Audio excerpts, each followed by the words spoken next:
yourself. It's called Learning to Love Others and Learning to Love Yourself. Buckingham Palace, and very shortly you'll see the changing of the guard, one of the most famous things that tourists in the entire world want to see. They travel to here, and if you just look over there, there is the palace itself. The flag at the top shows that Her Majesty the Queen is in residence. She's actually here and inside. From 1953 to the present day, 2010, Her Majesty the Queen, Queen Elizabeth II, is sat on the throne of Great Britain and the Commonwealth. And she's certainly probably the most beloved member of the royal family. The country, it's fair to say, really loves her. She's done her job well. She's done everything that was expected of her. She has achieved what a queen is meant to achieve. The people appreciate that. She knows she's done a good job. They love her. On the gate behind me you can see the coat of arms of Her Majesty the Queen. Rather beautiful.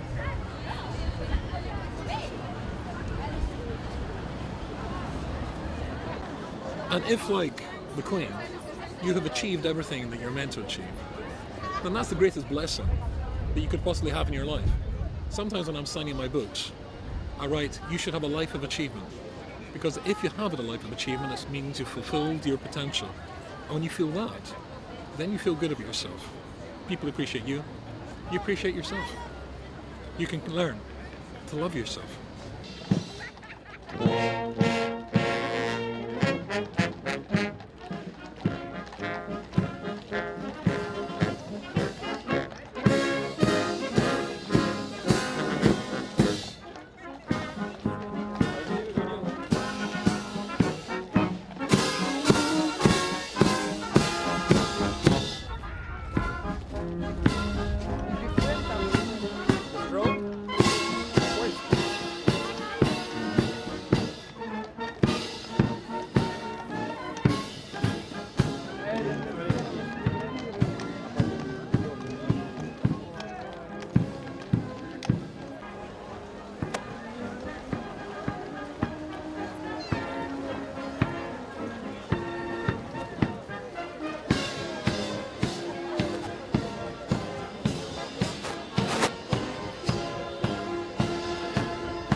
You probably will know the poetry of Robert Burns, Scotland's national poet, off by heart.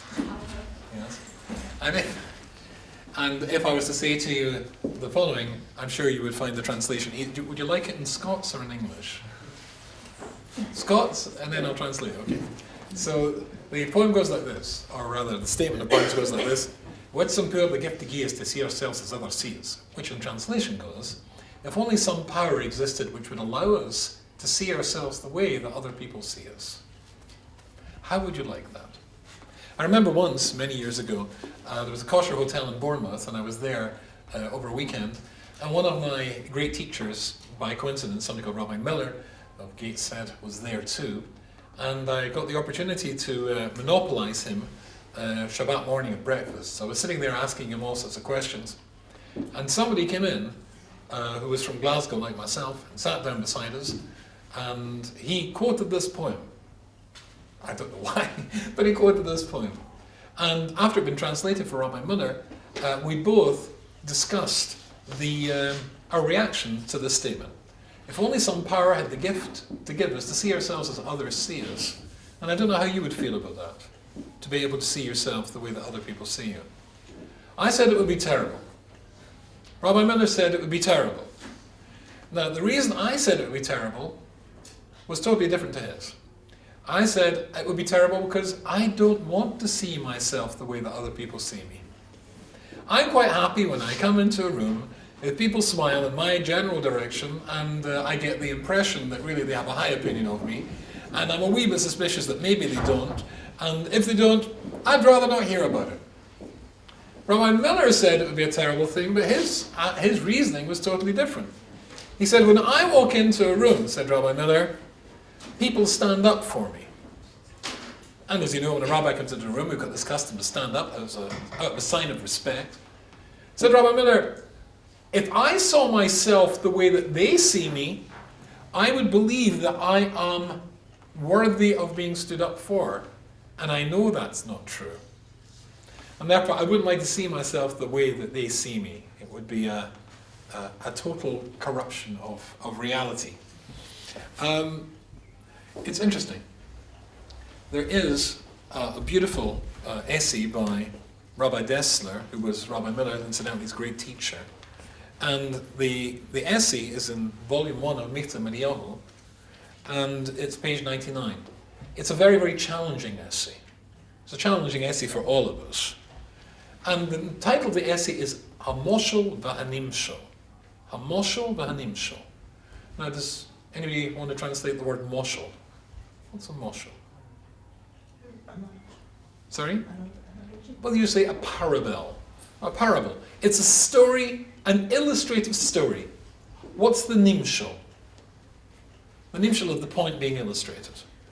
Now he writes that the moshel, the illustrative story, never existed. It never happened. Of course, most Jewish moshels, most Jewish parables are about what? A king. There's always a king, right? No, there was never such a king. And he never lived in a palace. And he never had a son who was a prince who was rebellious or whatever. It's just, but the nimshel, the point of the story is, and then it addresses a reality. So let's translate them differently. Moshel and nimshel. Moshel will be a illustration, an essay, but the nimshel will be reality. He says some people go through life quite happy with the false image, with the pretense, a pretend story, without ever getting to the reality of life. And he says the following thing, and incidentally that was me. When I was saying I wouldn't want to hear what people are saying about me, I'm quite happy to live with the pretense, or I was happy to live with the pretense. I don't want to hear the truth. He said a lot of people do that in life. He says a very interesting thing. He says, have you ever seen a kid playing? When a kid is playing, a little boy's going along and he's got a plastic airplane. And he goes, like little boys do. Or a little girl's got a dog. As far as she's concerned, that's a baby. And her baby. Don't know what the father looked like, but it's her baby, right? As far as the boy's concerned, he's the pilot of it's a real plane. And he's flying it. Right? The reality is, as far as the child is concerned, that the story, the playing, is now real. And he is the captain. Now, when they grow up, generally we move beyond the pretense stage, don't we? We move beyond the pretending, the moshel, the thing that never happened, and get to reality. But for some people, he says, they never graduate from pretending to real life. For example, there is a Jewish teaching which says that kavod, when people honor you and flatter you, that's a bad thing. Right? It leads to a distorted self-image. People go around saying, you're a wonderful person. He says, we like it. Even though, incidentally, it's a bad thing, we like it. Kavod is a one-way ticket, says the Talmud, to hell when people honor you. Interesting. I heard one of my students once said a very brilliant thing. Listen to this. It says in Pirkei Avot that if you chase after kavod, if you chase after honor, it runs away from you. If you run away from kavod, if you run away from honor, it chases after you. Right? One of my students once pointed out, well, so, whichever way you look, you're always going to be far away from it. Look, you're chasing after it, right?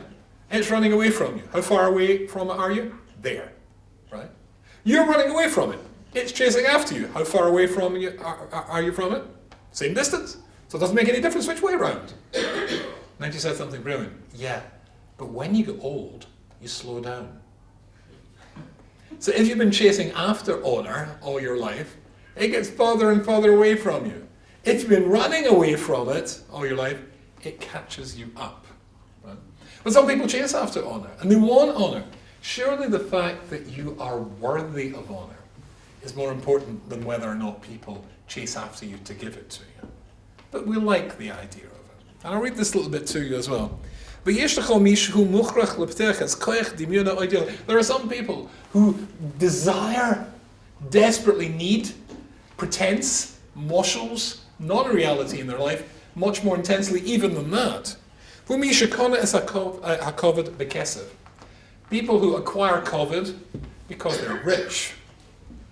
Kavod by kesef. Listen to the Hebrew, he's very good. Gamhu, sometimes even they, they know that people don't want bekvado, ela bekaspo. They don't want really their honor, they want their kesef, they want their money. But some people like that. They like the fact that people fawn all over them. But it's just because you're rich. And if you lose it overnight, you'll have no friends. So then, what was the point of the honor and the backslapping and the fact you always sat at an important seat in the synagogue or at the function, when really they weren't interested in you? So, there are some who are quite happy, like me, to run away from the reality of who and what they are. But if they do that, it tends to suggest that they don't want to see who they are. They're not happy with who they are. They're happier with the moshel, with the pretense, as opposed to the reality. They're not happy with who they are. There was a poet called Philip Larkin. Now I've changed this and I would invite you not to go to the original. But he says the following. They mess you up, your mum and dad. They may not mean to, but they do. They fill you with the faults they had and add some extra just for you. But they were messed up in their turn by fools in old-style hats and coats, who half the time were soppy stern and half at one another's throats.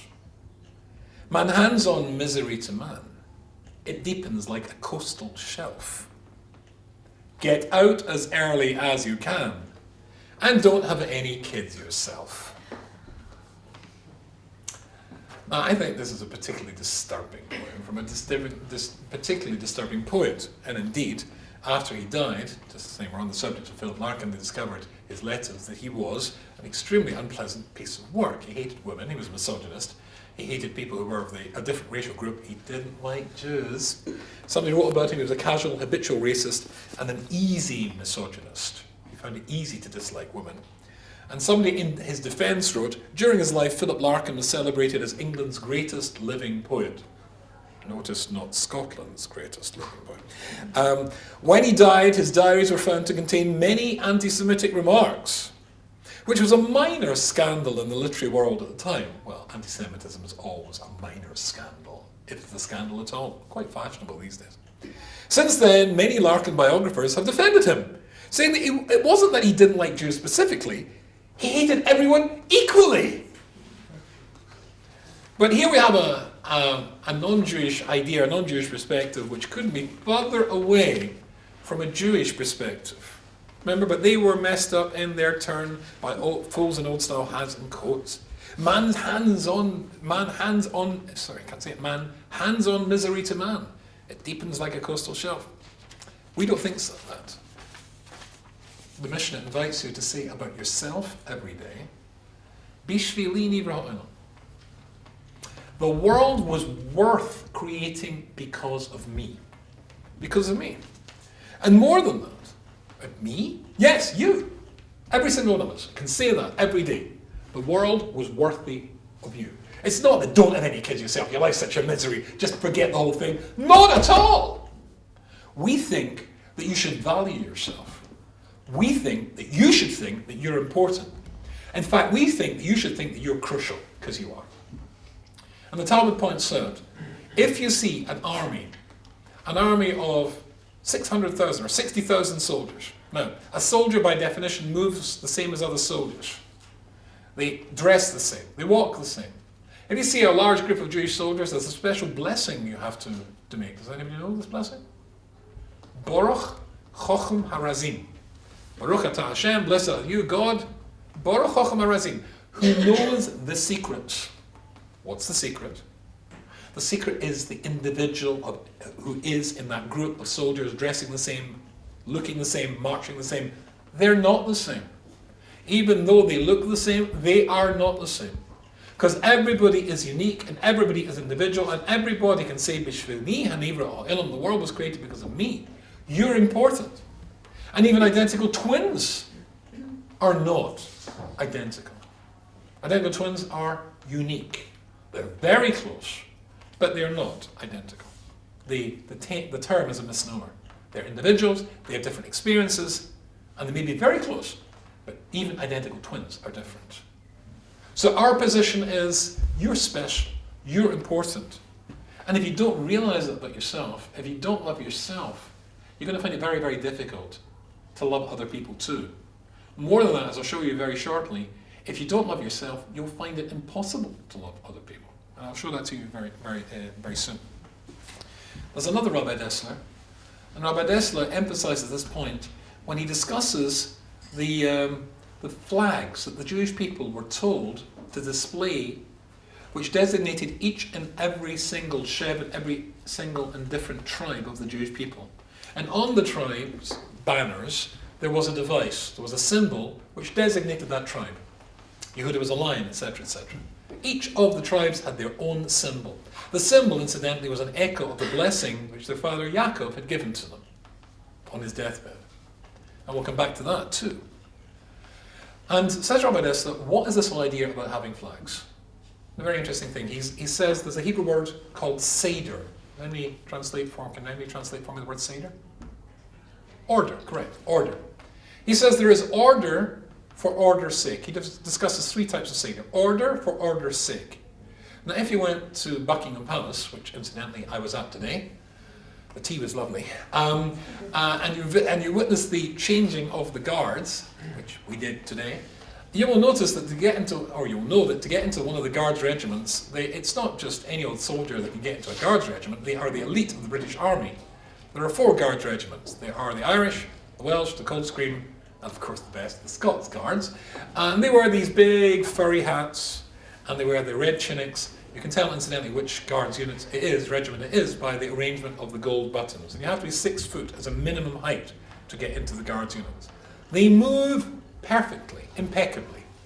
And when you see them, when they demonstrate their skills outside Buckingham Palace or elsewhere, the fact that they move with such precision and they're so immaculate in their turnout is supposed to demonstrate that really as soldiers they're immaculate and elite as well, which in actual fact they are.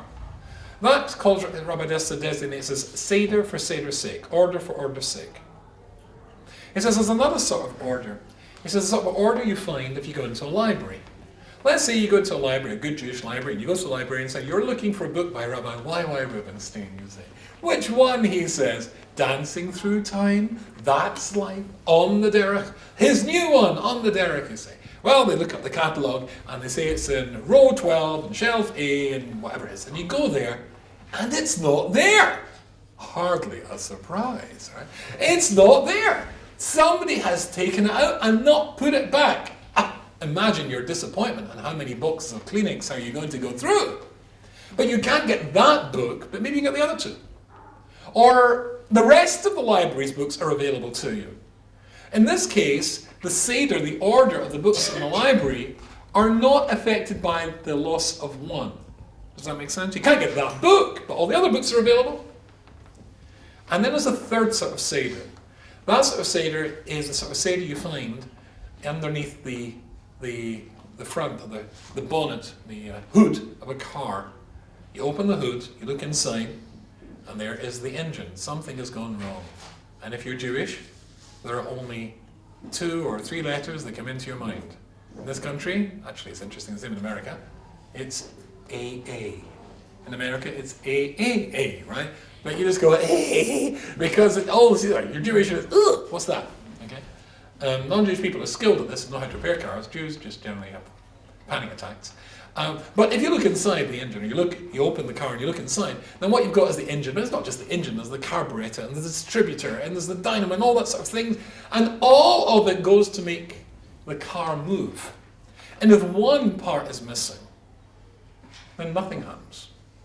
Then nothing works. He says that's the sort of order that pertains to the Jewish people. That's the sort of Seder that pertains to us. That it's not the fact that the distributor is the same as the alternator, no. They work differently. The fuel pump is different to the battery. In combination, they produce the movement. The Jewish people are different. There were how many tribes altogether after the subdivision of Joseph into 2 tribes? 13. And 13 is the numerical value of the word echad, 1. The oneness of the Jewish people, the identity, the nature of the Jewish people is expressed in its diversity. We are one people. But in being members of that one people, you are not, it's not demanded of you, and you're not expected to be the same as everybody else. Nobody's the same as everybody else. You are unique, you have a unique perspective, which nobody else has. Have you heard this Jewish idea that there are 70 answers to every question in the Torah? Even if the answers contradict each other, directly contradict each other, they can still be valid and correct. How would that work? Well, suppose this was a block of wood, a piece of wood. Suppose I take this and I hold it at the eye level of the smallest person in the room, and I say, this is my block of wood. I then carry it at the same level over to somebody who's the tallest person in the room, and I say, this is my block of wood. And then I bring you both together and I say, please describe for the rest of the people in the room my block of wood. The first person will say, long and narrow. The second person will say, broad and wide. And who's right? Both are. But they've just contradicted each other. It depends on their perspective. So in classical Jewish thought, there's an idea that there are not just 6 sides, it's a 6-dimensional object like this, but 70. The Torah is a 70-dimensional object. There are 70 different perspectives, which leads you to 70 different correct answers, even if they're contradictory to any question you may have in the Torah. But one of the great rabbis and great ethical thinkers, Rabbi Yerucham of Yeshiva of Mir, he said, no, there are not 70 answers, there are 600,000 answers, because there are 600,000 individual Jews, male Jews representing their families, their wives and their kids, who stood at Mount Sinai. Every Jew is unique, and that uniqueness demands that you say about yourself, I'm important. Bishvili nivra ha'olam. The world was worthy to be created just because of me. And you should know that when Yaakov gave those blessings to his various sons on his deathbed, there was just a precursor of that. When Joseph arrived with his 2 sons, there was Ephraim and Manasseh. And you remember that story? Ephraim and Manasseh, well, if you remember, Joseph wanted the one that Yaakov didn't give the blessing to get that blessing. The oldest one got the youngest one's blessing, and the other way about. And Joseph thought that was not right, and he tried to change his father's hands, and his father said, Yudati b'ni Yudati. I know my son, I know my son. He'll also be good. But this is his blessing. What a blessing, Kabbalistically, mystically does, is to take the potential that is in a person and release it, to magnify. In fact, the word Baruch means to magnify. What he was saying was, the blessing I want to give Manasseh is Manasseh's blessing. I can't give him Ephraim's. Ephraim's is Ephraim's blessing. I can't give him Manasseh's. They're unique. And that uniqueness is essential to the Jewish people. It's essential to the world. You're unique. There has never been and never will be anybody quite like you. Nobody can do what you can do. And there is an intriguing mitzvah in the Torah. I don't know if you've come across this idea before, but when the Jewish people stood at Mount Sinai and God gave them the 10 Commandments plus another 603, Rashi says an intriguing thing. They ran away from Mount Sinai. They ran, says Rashi, a moshel, a little illustration, like children leave school at the end of the school day. How do children leave school at the end of the school day? Universal. Every society, all over the world. The bell rings, or however they signal, it's all over. Kids run away from school at the end of their school day. Why did the Jewish people standing at Mount Sinai after the 613th mitzvah was given, why did they run away? Anybody, any ideas? In case there was a 614th. Enough's enough. You know, 10 commandments, okay, 603, 613 altogether. Jews like to do things wholesale, but that's pretty big. Maybe there'll be a 614th. In order to try and obviate the possibility, they ran away from Mount Sinai. Interesting Jewish teaching. Well, if there's a possibility of a 614th mitzvah, and for another purpose or another shir, you should know the Rambam says there was a 614th mitzvah, which was the reading of the Megillah, but that's for a different topic. If there was to be another, as it were, candidate for 614th, mine would be, thou shalt not be selfish. How about thou shalt not be selfish? After all, classically Judaism says that selfishness is the source of all evil. All evil. We mentioned in one of our previous lectures that the most common words in the vocabulary of a child is I, me, my, mine. Me. It's selfishness. What is the Hebrew word for war? Anybody know? Milchama. It comes from the word lechem. You're going to war against somebody to take everything that they possess, even the bread from their mouths. That's what war is. What was the Nazis' foreign policy buzzword leading up to the Second World War? They had one word which encompassed their Weltschaft, their view of the world. Do you know what the word was? Lebensraum. Lebensraum. Living room. Room to live. I once saw a German newspaper in which von Ribbentrop had written, he cannot believe that the German people were fated to be constrained within their present borders. They needed room to live. The fact that the room to live was places like France and Belgium, Poland and Russia, which had people living there already, that doesn't matter, we'll just kill them. We need room to live. So whether it is on a personal basis, and how many relationships do you hear that failed because one of the partners was selfish and only concerned themselves with what they needed, or if it's on a national scale, we think that selfishness is a bad thing. Why not ban it? Why not have a commandment, thou shalt not be selfish? Well, the normal answer to this one is that ultimately there is a way around this one. It's dealt with in the Torah. Because there is a mitzvah of v'ahavta l'recha kamocha. You should love your fellow human being the way that you love yourself. And if I'm loving you the way that I love me, then I can't be being selfish and looking after just me. Right? Do unto others as you'd have them do to you, as Hillel put it. But Rabbi Dessa says something very, very brilliant, and that is, you could never do the mitzvah of v'ahavta l'recha kamocha. You will love them as you love you if you didn't love you. Do you get this? You have to love you to love somebody else. If you don't know, if you don't feel that it's nice to be looked after when you're feeling sick, if you don't know that it's nice if you move to a new city, a new town, for somebody to hand you in a bunch of flowers or maybe bake you a cake, or if you're sick in the hospital to be visited, or if you're stuck for money for somebody to lend it to you, if you don't know that's good for you, how could you ever do that to somebody else? Then it's v'ahavta l'recha kamocha. You can do to somebody what you want done to you, but therefore you have to want things for yourself too. You could make out a very, very important argument, which would be that ultimately the greatest philanthropists, the greatest and kindest people that you've come across, are ultimately the most selfish. It's just that they used that selfishness and turned it on its head and, as it were, projected it in a positive way onto other people. Have you come across this interesting Jewish idea, it's a mystical idea, that you are your name. Have I come across this? Suppose I wrote on the board over there the letters W-A-T-E-R. W-A-T-E-R. And underneath it I wrote H2O. Then what have I written? Water twice. But of course there's a difference. W-A-T-E-R is the letters which designate sounds that we make to describe the thing which we're talking about. H2O tells you what it is. It's hydrogen and oxygen of a ratio of 2 to 1. It's its nature.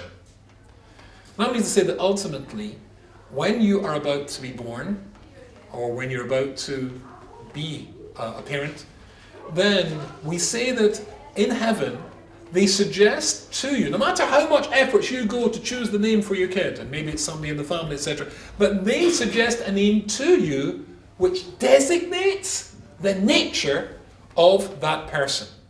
H2O. And indeed the Talmud tells the story of Rabbi Meir. When people used to come to him with worries and problems, he would ask what their name was. He would ask them to write it down. It wasn't handwriting analysis. But him, at his level, with his level of mystical insight, he would know your nature was reflected in your name because you are your name. And let's say the name suggests a little bit anger, temper, and the husband and wife aren't getting on, then he'd be able to turn around and say to Yehuda, maybe you should work on your temper. Now there's a problem with what I've just told you. If you are your name, then suppose you know somebody called, Sarah Bat Hannah, who lives in London. And you know somebody else called Sarah Bat Hannah who lives in Manchester. The Sarah Bat Hannah you know in London is one of the most delightful and wonderful people you've ever come across in your life. The Sarah Bat Hannah you know in Manchester is a very selfish and horrible person. But if you are your name, how come one Sarah Bat Hannah is nice and one Sarah Bat Hannah is less than nice? And the answer is very simple. You see, the name is the basic character traits, the basic ingredients of who and what you are. Well, you can have eggs, water, sugar, and flour. You can make bread, or you can make a cake. That's up to you. It's what you do with it. So the Sarah Bat Hannah, indeed, let's say the name, I'm making this up, I don't know these things, but suppose the name Sarah Bat Hannah indeed reveals the intrinsic nature is somebody who's very self-centered, very selfish. The Sarah Bat Hannah in Manchester simply carried on with that selfishness and became indeed a selfish person, denying other people what they should have. Everything's for me. But the Sarah Bat Hannah here indeed is the same person, also selfish, but knowing that what's good for me, they fought against it, turned it inside out, and was able to become the greatest philanthropist, the greatest and kindest person, taking cakes to people who needed them, visiting people in the hospital, etc., because they knew that that was what was good for them. In other words, unless you love yourself, you can't love anybody else. V'ahavta l'recha kamocha. Love them the way that you love you demands that you love you. And so many people don't. And so many people do not love themselves. And they only see the negative in themselves. They only see their failures. And often they have been encouraged to do so by, indeed, parents who've maybe said to them when they come back and said, you got 95% in an exam. Why didn't you get 100%? And perhaps other people who have crushed their spirit and crushed their hopes and aspirations, family group, teachers who failed, and they themselves see themselves as failures. That's what that non-Jewish poet, this anti-Semitic, anti-Jewish poet, was talking about. But our perspective is that every single one of us, even me, can say, B'shvili nivra ha'olam. I'm special. I have a unique contribution to make, and my contribution can make a difference to many, many people's lives. Tell you a story. A number of years ago, my sister-in-law, who worked, she's now retired, she worked in a in vitro fertilization clinic in Jerusalem. And there was a group of rabbis who specialize in halacha and medical procedures. Incidentally, these rabbis, and I know one or two of them myself, often know more about the field of medicine than the specialist in the field. Because, of course, specialists are spending a lot of the time and busy actually curing people to be able to keep up with the latest developments. I had 10% of the cartilage in my right knee removed in an operation last summer after a sports accident. And my surgeon said to me, of course, we can't replace cartilage. Yes, you can. They can now replace cartilage and regrow it using stem cells. He did not know that. I know this because I read the Reader's Digest. But he did not know this. Because there are advances which people who are in the field busy doing the stuff are denied and not able to deal with. And some of these rabbis are experts in many fields of medicine. There was a group of them, 10 apparently, who were being taken around this infertility unit, and the fellow in charge of it is Dr. Brooks, originally from London. My sister-in-law was with him, and so one of the rabbis asked the question, and she heard this, and she thought that from his accent, his Ivrit, that he was an American. However, Dr. Brooks replied to him in English, and said, I'll ask Mrs. Sher to answer this question. She's from England like you, although actually she's from Scotland. And so she answered the question. And she said, in fact, my brother-in-law, me, wanted me to come and lecture at a conference which he used to organise in Manchester called the Encounter Conference. The Encounter Conference is a great conference day. It was a brainchild of a very close friend of mine called Rabbi Roll, who happens to be sitting here in the audience. And it spread to the north, and he looked after it down here, and I was his colleague up there. And so basically, I wanted her to come and talk about this. So she said to this rabbi, in fact, my brother-in-law wanted me to come to Manchester to discuss this. And this rabbi said, who is your brother-in-law? And she said, Rabbi YY Rubinstein. And he said, Rabbi YY Rubinstein? The YY Rubinstein? Yes. He said, I am everything I am today because of YY Rubinstein. Now this guy saves lives. Do you want to know who this rabbi is? Do you know who this rabbi is? Nor do I. Haven't a clue. You see, I used to teach at an organization called Jewish Youth Study Groups. And at Jewish Youth Study Groups, I met very, very many remarkable young people who became very close to me. And I was significant in their life. I know I was significant in their life over many years. In fact, Rabbi Bolofsky out there is one of them. And I could tell you quite a few rabbis and rebbesons. But this fellow, I don't know who he is. I don't know who he is. He was, however, sitting at the back of a shiur some way along the line, and Jewish study groups, basically a lot of the kids few came from religious backgrounds. He was sitting at the back of the room. I don't know who he is to this day. I don't even know the name, what he looks like, but he was listening. He was listening. And he took the ideas, not my ideas, that I was teaching, these ideas that I'm telling you over, classical Jewish ideas, and made them his life, and maximized who he was, fell in love with himself and his potential, and became great. You have a role to play. This is not a story about how great I am. In fact, I'm not great at all.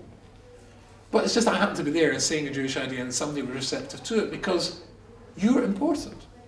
I was important enough to be there. I was important enough to be a tape recorder, a mouthpiece, saying over brilliant Jewish ideas, which he heard. Bishvi Lini Vrahaylam. I helped him become the person he is. He saves lives. We all have roles to play. And we don't have to be the same. Nobody's the same. You are unique. There's never been someone like you. There never will be someone like you. What you can do, nobody else can. With all your character traits, the bad ones that you feel bad about and sometimes beat yourselves up about, and the good ones too.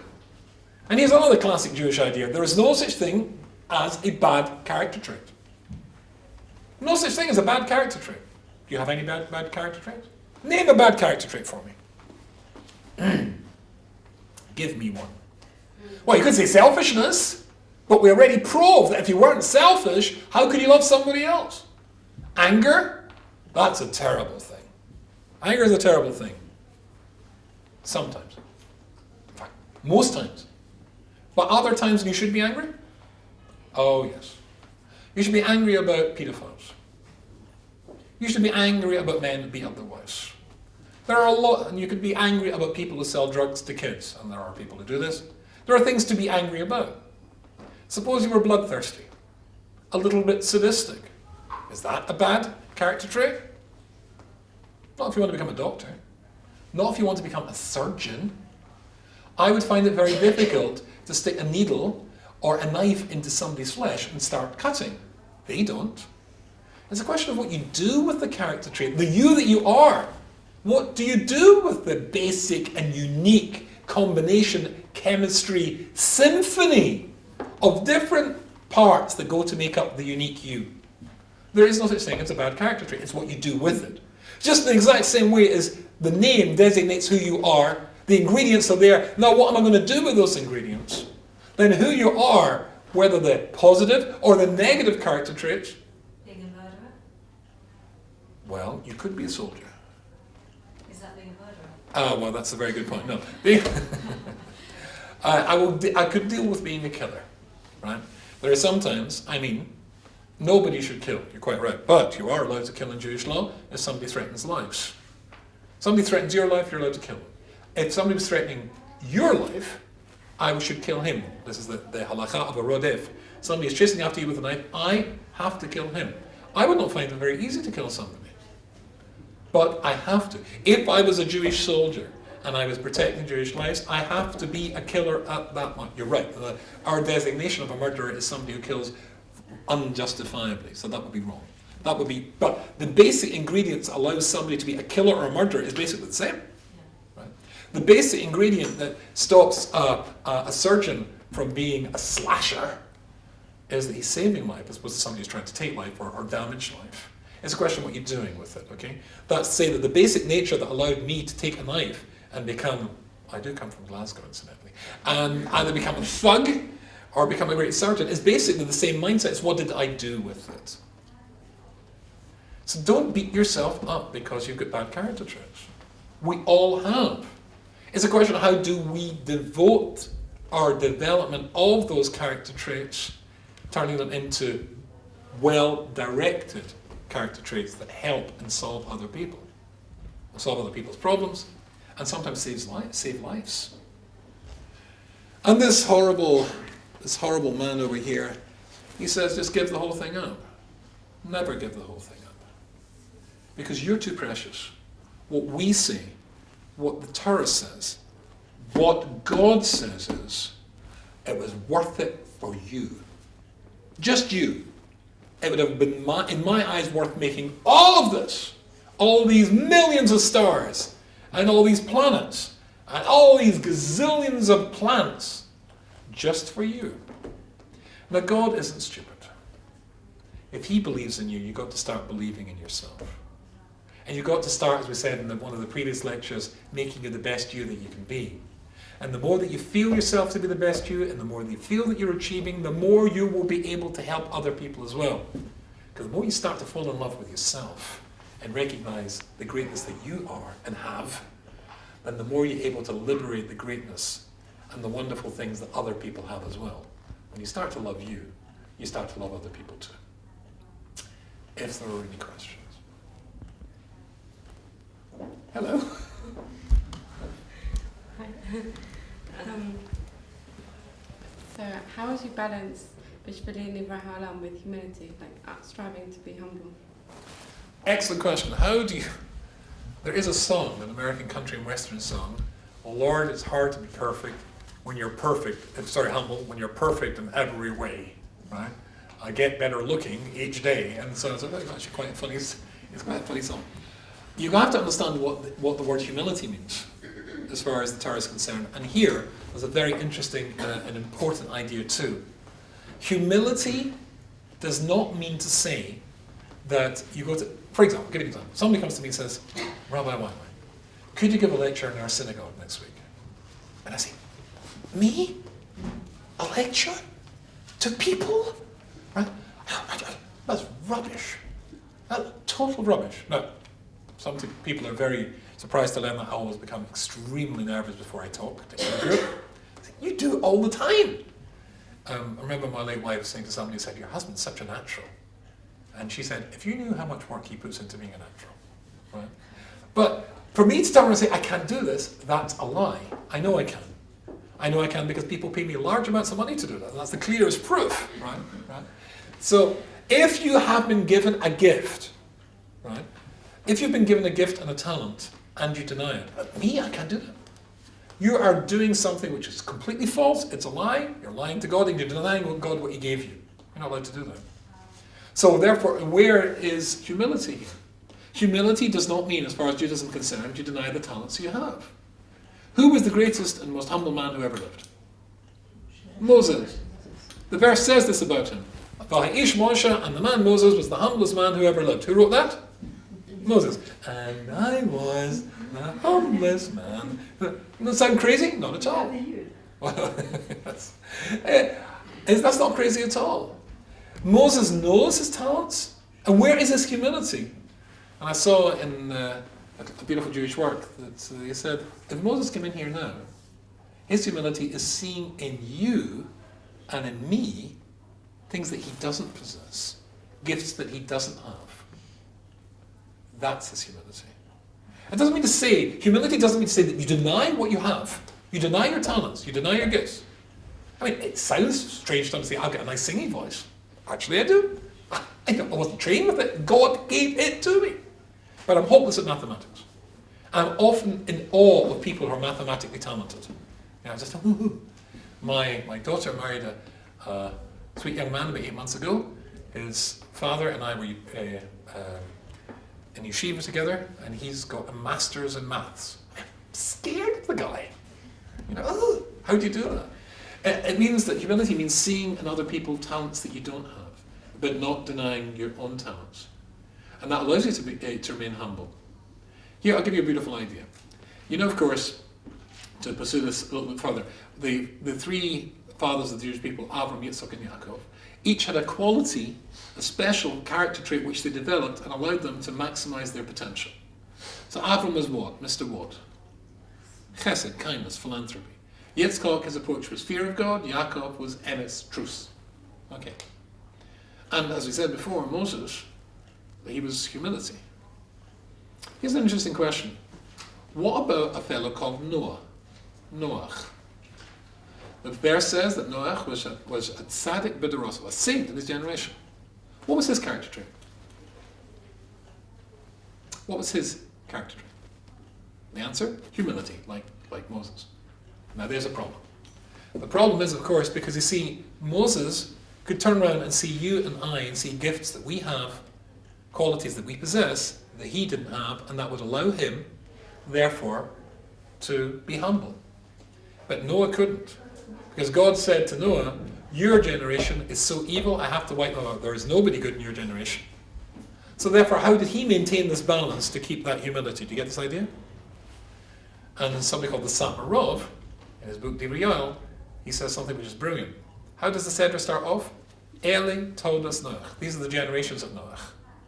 When Noach could not look horizontally across his generation to see other people who were great to allow him to maintain humility, told us. He looked to the generations. He was a prophet. He looked vertically. He looked to the future to see Avram, Yitzchak, and Yaakov, and the other greats. In other words, humility does not mean denying your talents and your gifts, but recognizing talents and gifts in other people that you don't have. Does that help?